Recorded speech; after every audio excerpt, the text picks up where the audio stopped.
When the world has got you down. And Alzheimer's sucks. It's an equal opportunity disease that chips away at everything we hold dear. And to date, there's no cure. So until there is, we continue to fight with the most powerful tool in our arsenal, love. This is Love Conquers Alls, a real and really positive podcast that takes a deep dive into everything Alzheimer's, the good, the bad, and everything in between. And now, here's your hosts, Susie Singer-Carter and Cassie Cruz. all you gotta do is sing a song. Hey everybody, I am Susie Singer-Carter. And I am Cassie Cruz. And welcome to the podcast Love Conquers Alls. We like to talk about Alzheimer's in all's ways because we need to talk about it and embrace it and face it and not ignore it or deny it, because here it is and it's affecting all of us in some way or another. So with that being said, we have an awesome guest with us and I want to introduce her. Her name is Kristen Hicks. And her experience with Alzheimer's goes back to 1992 when she worked in a small rest home in Florence, Massachusetts. She was a food service director for the residents. She helped both her grandmothers and both of her parents. All of them had Alzheimer's. I just can't imagine having to deal with that on so many levels, Kristen. We're going to be able to talk about that. She was a caregiver for her mother in her final days in hospice with cancer. And then 10 days later, she goes and visits her father in the state of Washington for a 10-day visit, but it ended up being 10 months because he could not be left alone, as she found out, because his memory had declined.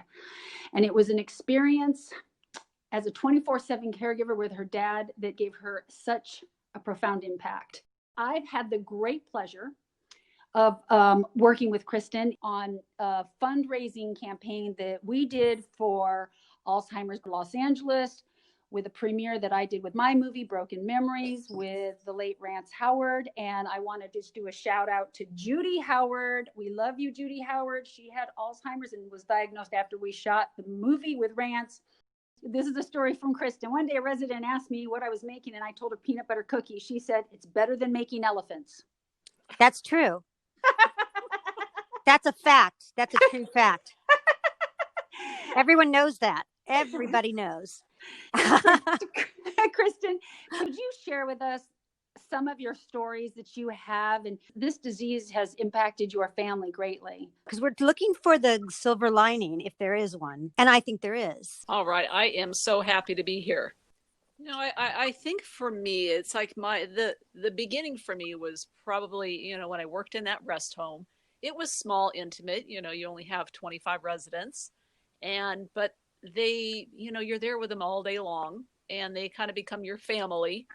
And you want to, take care of them. It's a very nurturing environment. And that was my first real experience. And just learning how to, they show up and they are hungry and they say, "Wow, I didn't get any breakfast." And darn well, you made that guy a huge breakfast and he ate every bite of it. And let's get you something to eat. And they'd walk away all smiles. Right. I know that my mom, we used to have to hide the bananas because she'd come and eat a banana and then come back for 5 minutes later and have another. And I'd say, "Mom, you just had one." "Oh, really? I won't eat anymore. I'm sorry. I'll just leave them." But they, the cute moments and sometimes they were crazy moments and their reality is so different. Mm-hmm. And, you had to do a lot of redirecting because they, they wouldn't let something go sometimes. So let's go out and I've got something for you, and pull out a jewelry box with all kinds of different things in it for them to sort through and look at. And that was just a way to redirect them. And even though I was the food service director, I ended up, it's a small place and you end up doing all the jobs there. Wow. And working one-on-one with these people and sitting with them and, and sometimes they just need a little companionship. All of us need a little companionship. When you first got that in your family, tell us about that first experience. How did you discover it? What was that like? Both of my grandmothers, they both had Alzheimer's. And then there were just subtle things that, my grandmother didn't know how to turn that garbage disposal on. I thought, wow, that's kind of odd. It was little things like that. And you realize, like, wow, grandma's kind of losing her mind a little bit. And which is unsettling. And, you look up to these people and you think that as a young child that they're going to live forever. And, and that, nothing will ever destroy that.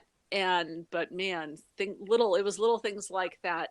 And then realizing that grandma's not doing so well. And, you go to visit the other grandmother and it's like, holy mackerel, you cannot remember anything. And it's the repetitive questions. Right. It was pretty eye-opening. And so I didn't have that day-to-day with my grandparents. Right. Just going for visits. And it was that huge reality. And it's remarkable when you're not with them every day, you really see the decline. And I noticed it with my mother when I would visit with her. She came here, and I thought, holy mackerel, this is not going well.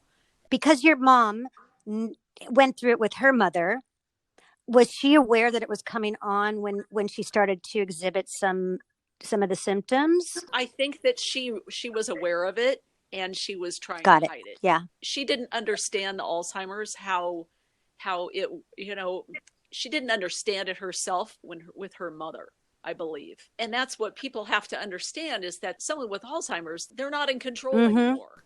And they can't remember, and they're going to repeat things, and you can't get on them for asking again about the weather. I remember one time I'm sitting with somebody that I was caring for, and family was around, and she'd said something, grandma said something, and then she said it again like 2 minutes later, and then she said it again like 2 minutes later, and then like one of the families was like, "Hey, Mom, you're scaring me, stop that." And she goes, "Well, how do you think I feel?" Right. Totally. Well, I have a question for you, is how did your family caregive for your grandmothers at that time? What did that look like then? My one grandmother, she ended up at a care facility. So she was cared for, and she was out of state. My grandfather died, and within a month she was in a care facility. She completely lost her ability to stay on her by herself. My grandfather was partially blind, and I want to say he was the brains, and she had the eyes and could do everything. That's just like my parents. It was, my stepdad was the brain, but he couldn't hear very well or see. So my mom was the eyes and the ears, and they made almost a perfect person. Yeah, he was reminding her that it was so-and-so's birthday, Yep. And you better get a card out, or Mom, don't forget this. Okay. And so they made a great team. And when he died, she fell apart. Yeah. And so it's sad. That's exactly my story too. And it's hard on them. It's hard because they are a unit. Yeah. And when one of them goes, it's very typical that the other one deteriorates pretty quickly after. And I saw that with my dad when my mom passed away. I'd never seen him cry before. And he sobbed. And to lose your best friend, your partner, the number of sighs that man let out over, after my mom passed away was quite remarkable. Well, I'm sure it was just devastating.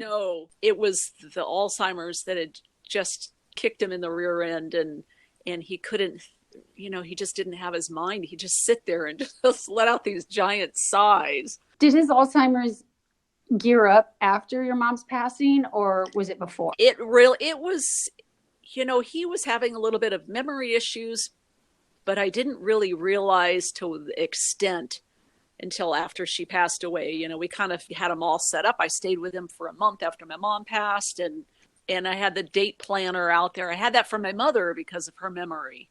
And then, that was his little lifeline, was the date planner that I had set up. I put everybody's birthdays in there, big and bold, and so that, he could keep it all straight, and any other important dates.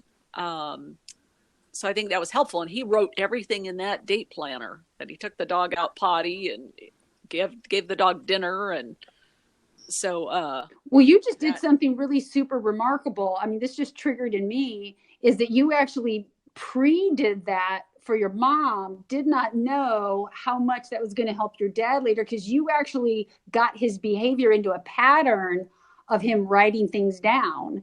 yeah. And that probably was a great help to him during this transition as well, that you didn't even know that you were setting that up for him. You were setting the stage. What a great idea.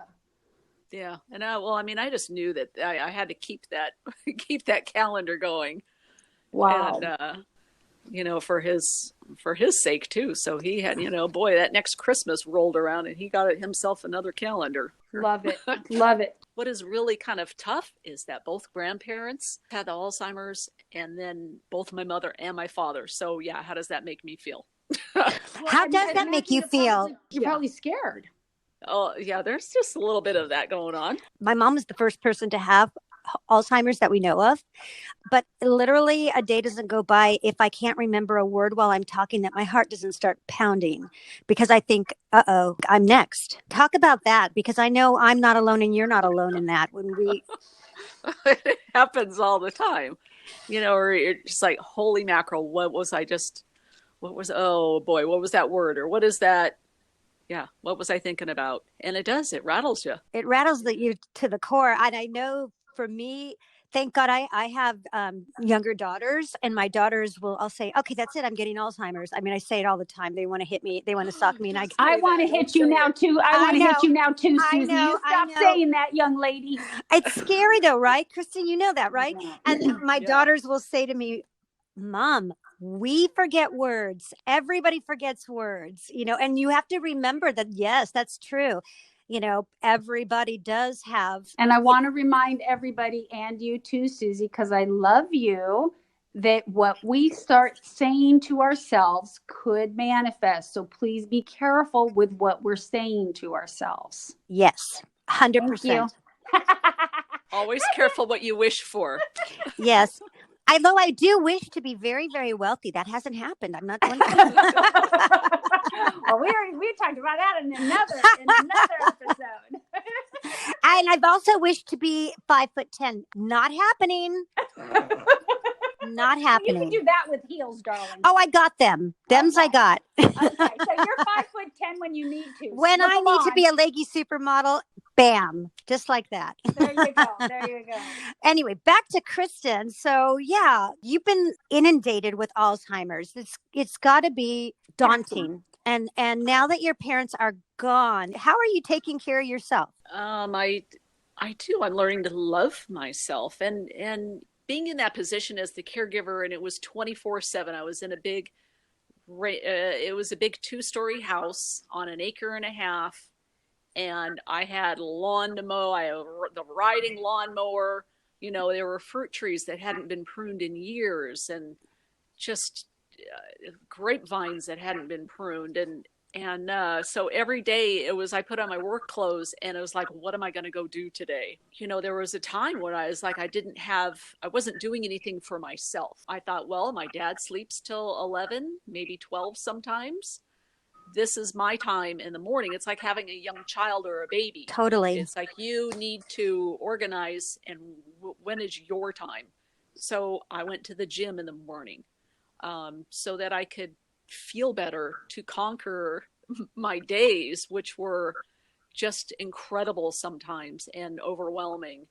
And then I took a photography class because I love photography. And you're a beautiful photographer. You have such gorgeous pictures and captured your dad in so many beautiful. They're gorgeous. They're absolutely gorgeous. I love the way you captured him and the progression of such. And the photography brought me great, joy. And my father loved photography. So that was a way for us to kind of connect. And he couldn't remember how to operate the equipment anymore, but he loved to just watch. And, then I'd go out and take a bunch of photos, or I'd sit him out in the yard. I put a hat on him, and he's got a flower in his hand, and he's smiling and happy as could be to be my little subject. And then we go and look at the pictures, after we, did that little photo shoot. And, he just got a delight out of that. And, I'd take him with me in the car and we go, Dad, I want to go get a shot of this. Oh, all right, boy. He was all smiles and happy to go. Something for him, to keep him busy. I love it. Something that he loved. Not only just busy, but keeping him active and interactive with you and engaged. Absolutely. And because it was fun and he loved it. So that is the hook, isn't it? Absolutely. Yeah. And the big day we went out to, for Father's Day, we went to the Olympia Air Show. My father absolutely loved aviation, and that's my other passion. He, for Father's Day, he got his Hicks aviation hat and proudly wore that, and his B-52s, or I think a B-17, I don't know. He had some airplane t-shirt on, and he was just happy as a lark out at that airport. Oh my God. You're the best daughter. You're an amazing daughter. That's awesome. She's an amazing daughter, amazing caregiver, an amazing person, amazing friend. Yeah, she's amazing. That. She's amazing. I love that. My dad also that was his hobby, was aviation. So I can just imagine, had my dad lived long enough, that would be something that would just have made him beyond happy. Yeah. And it, as the caregiver, it makes your day. And I would take the photos so I could share them with my family. I have a brother and a sister that, they lived in, at the time it was Arizona and Southern California, and getting to Washington, it's a trek. Mm-hmm. And so, I was always, and my dad's sister, big, always sending her photos. And sometimes I would think twice. It's like, do I want to dump this one on her, or it was the reality of it. Sure. And, and sometimes they were just crazy, funny moments of, like my dad that was so vain, and he would never walk around with his pajamas on the way that they were, and his hair all messed up. And he'd put his little spring jacket on upside down, and he had gone out the door and to go smoke. And his jacket, because it's on upside down, he's got the pocket for the cigarettes, and it's up on his shoulder right? Oh, bless his heart. He's trying to get those cigarettes, and it was just something was he didn't realize, like, I got this thing on upside down. And but I thought, I have just got to have a picture of this. And so of course I snapped that. And I was just so grateful for my phone camera because it was used to awful. Oh, I know. Thank God for our phone cameras, right? Because they're just there at all time. Yeah. And because these moments would come up, and sometimes I would videotape him, and it was like, I left for my little respite to go, or it was my photography class, and my aunt would come and hang out with him and give him his dinner and all that. But he would be left alone maybe for a short window of time. And, but I guess when she had gotten there, he had tried his key in the door, which was the wrong key, and he broke it off. And, or I think she had to use pliers to get it out. Anyway, he broke the lock. But then, it was his mission then to check all the locks, and, and he realized that the keys were wrong, and locks not, in his mind, things were not right, but he was just using the wrong key. So, but, so I videotaped this whole thing, and how, will tell me what's going on. This was serious. And he had to fix it, man. I'm sure he had to fix keys a lot in his life, and he had to make sure everything was working right and make sure he could lock things up, right? He had all these notes for each door, and that one is okay. That one, nope, that one is not okay. And, it's just like, oh my gosh, it's amazing. Well, because there are these like illusions that start to happen. And I didn't know about them until after they started happening. My mother, decided she wanted to come and sleep in my bed when she was living with me. So I had, we were in the room, and she woke me up because, I had a TV in my room, and there's the little red light when it's turned off. She thought it was a fire. And so I kept saying to her, no, Mommy, that's just a light from the TV. Nope, it was a fire. She was and I realized okay, I'm going to cover that light up. Right. And then I said, you know what? It is a fire. Let me put it out. You see, that's beautiful, Susie. Thank you. But I mean, I didn't know that it was a learning curve, right? Because you Right. think, But you know, that's why I we're didn't know talking. anything about Alzheimer's. I just thought, oh, okay, I'm going to be logical with her and go, Mama, it's a TV. You know that's a red light. Right. No, she doesn't know it's a red light anymore. It's fire. It's a fire to her. Thank you for covering it up, putting it out, and letting Yep. her know that you did that, and now it's over. Now we That's can the sleep. redirection that has to happen.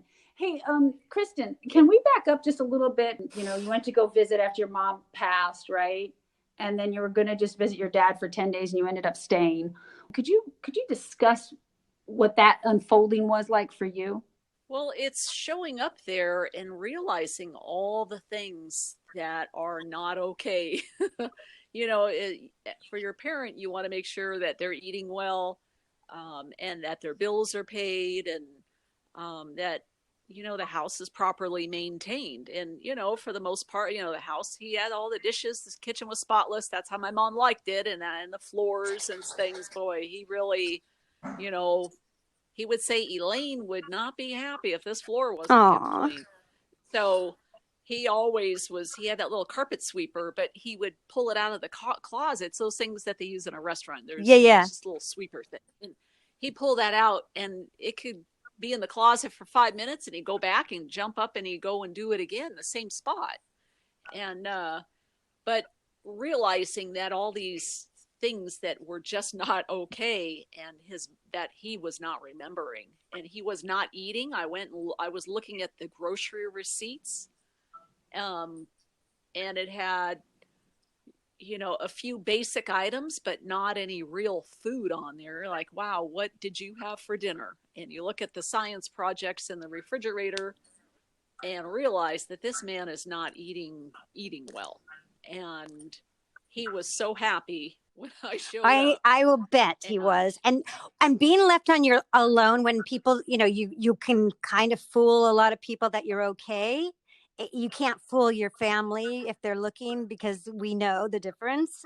But I mean, for me, and also I have my writing partner, producing partner, his dad had dementia towards the last year of his life. And, you know, they found out that he was like going and buying like these coins, like spending lots of money on like collector coins. And for me, when I was cleaning out my mom's closet, I found like the same pair of pants from Chico's with still the tags on them. Like they literally sold her the same pair of pants, like 10 of them, you know? And I thought, oh my God, people need to know more, that when someone comes in and buy, you know, of that age, and they're buying the same pants over again, something's not kosher. So did that happen at all? Did you see that kind of, you know? There were, you know, a lot of duplicates in the house, and they had a bedroom that they had turned into a pantry room. So there were shelves in there. It's like, holy mackerel, how many of these do we need? And, you know, they planned for doomsday, and they had, you know, 20 pounds of salt on hand and stuff like that in storage. Like you do.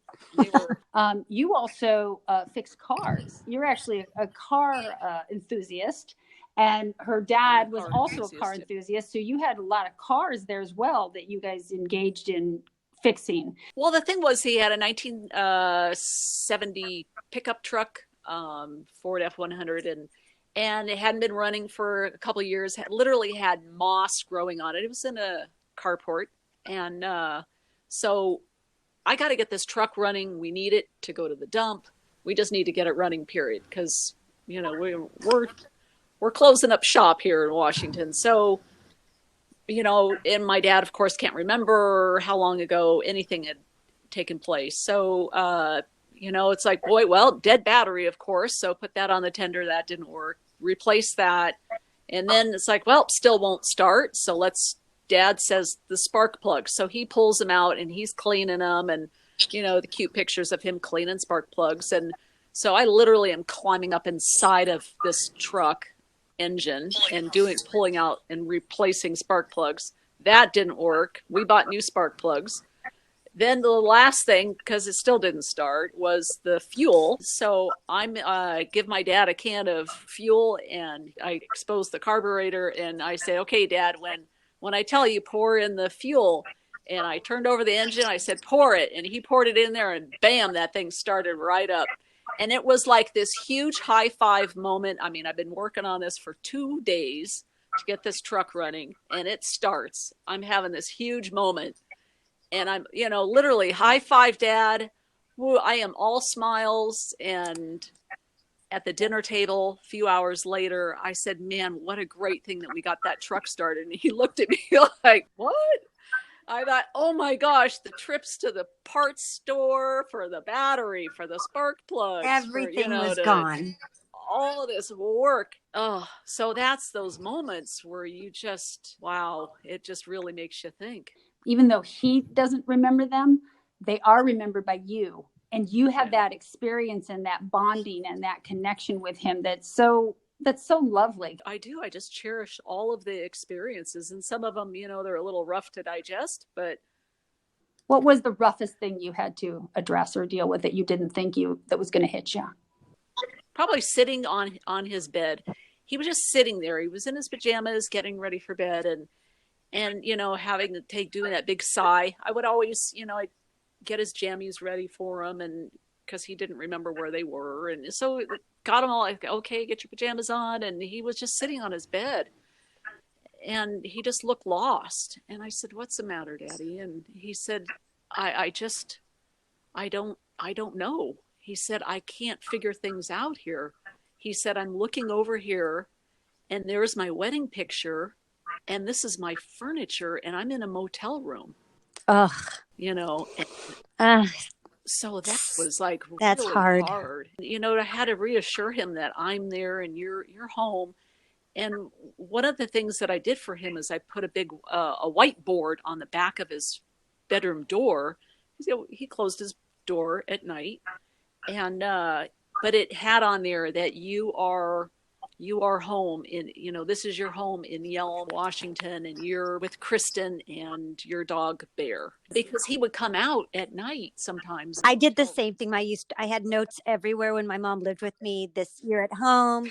They were all over the house. I was like, you live with Susie and Maddie and the 2 dogs. Don't feed the dogs anymore. They're getting fat. Because she was like, every 5 minutes she would feed the dogs. And I go, Mom, you just fed them. She's like, leave me alone. They look great. I literally photoshopped them to look like balloons, like Macy Day Parade. And I said, if you love us, don't feed us. And she said, what? They look fantastic. And so, I know they get so disoriented. And my mom actually thought she was in a hotel. She went up when she lived in assisted living. She got in a fight with my stepdad and went to the front desk and said, I'm checking out, but he's not coming with. Okay. You invited me to the screening that one day. You said, hey, I'm going to I got to sit and watch this movie. So, watching the movie, it just hit me between the eyes. And I was a son that knew his dad's favorite ice cream. And when Rance was there with who he thought was his wife, which was his caregiver, and just saying, I can't keep it straight. You're young and I'm old. I don't understand, and just so confused. And that was that moment that my dad was sitting on that bed on the bedside and just so confused. I don't understand. Yep. How did that make you feel? What was going on for you? Yeah, heartbreaking. It's heartbreaking. Yeah. That's Kristen, I think you did an amazing job. I was given some advice. I met Leeza Gibbons through a mutual friend. We had lunch, and I thought my mom might have Alzheimer's, and the best advice she gave me was her disease, even though it's a very long disease, it will progress suddenly so quickly that you will have lost moments. So video, like you took photos, and I took her up on that advice, and it was really such great advice because now I have that. And I was just wondering if you had some sage advice that you wanted to share. I would definitely go with photographing and videotaping. I would sit down and ask him questions. You get surprised at some of the answers that you get. You just cherish these moments, and like they could be good or they could be kind of sad. How did the rest of your family handle you caregiving and that kind of responsibility? Was that a shared dialogue? I think, with my brother and my sister, we were a team, and so I tried to share as much as possible, and lots of text messages, and my big brother stepped in one day when my dad wanted to drive himself to go get a haircut, and no, that wasn't going to happen. And I told him, I said, well, I think we had the painting crew there and we couldn't go, and I said, well, we got to kind of wait. He goes, no, I want the keys and I'm going to go now. It's like a little kid sitting in the car, wouldn't get out. And my brother, I finally got him on the phone, and he's the one that talked him down out of this experience. So you had to, I had to pull in my family for support, and some days, and that was even on the last night that my mom was alive. I was sitting there on the phone. It was like, I need to phone a friend. This was a really hard day with somebody with lung cancer that can't breathe. And so she was in bed, and in the room, I had her on the first floor in a hospital bed, and I was the only one left. My sister and my niece had left. She was my niece is a nurse, and I thought, okay, here I am by myself, and with my dad who knows nothing. And so anyway, I was on the phone and I said, I think we need to let Mom know it's okay to go. And I kid you not, seconds later, she started gasping and choking in the other room. And I had turned around, and there's my dad standing there, who had gotten out of bed also.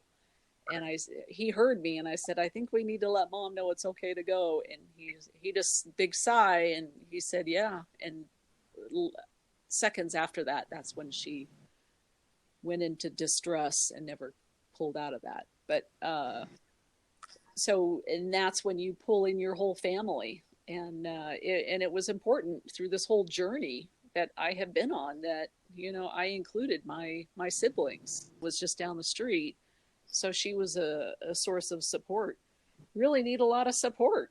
It's hard. You do, you really do, and I think that's great advice. And if you don't have siblings, or your siblings can't step up for one reason or another, which happens, then you got to reach out to friends, others. Yeah. And there's a lot of support groups. There's places, there's like Alzheimer's Greater Los Angeles, and they have great resources, and there's just a lot of resources. And if there isn't, like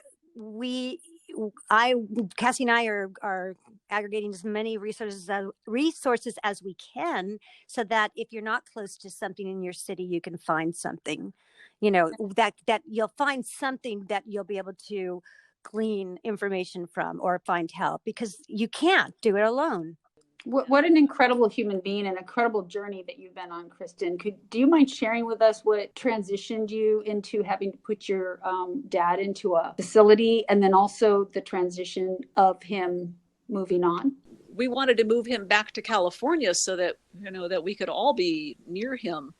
And because of my work schedule and just the fact that he was very bonded to me, it made the most sense for him to stay locally with me. So we ended up moving him to a couple different care facilities, and but that made the most sense. But my brother and my sister, came and visited on a regular basis, which was awesome. And I know during the time that he was in the facilities, because you and I chatted, that it was not an easy transition for you to not be there all the time with him. Yeah. And, and you're used to, making sure everything is right for him, and to see his hair not combed, or, have him a little on the disheveled side, or not shaved. The man shaved every single day. And so as soon as I got off work, that's where I went to go take care of my dad. And at the end of his life, and that it's kind of a blessing for him to just to go home to Mom. And so I was okay with that. It's sad, very sad, and hard to lose your parents, but that it's for the best. And he didn't have that quality of life anymore.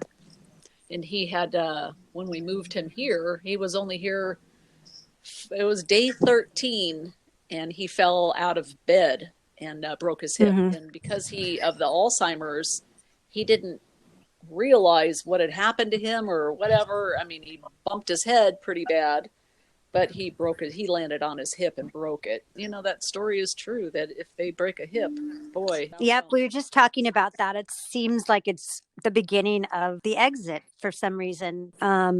Yeah, it is hard. That's hard. What an incredible story.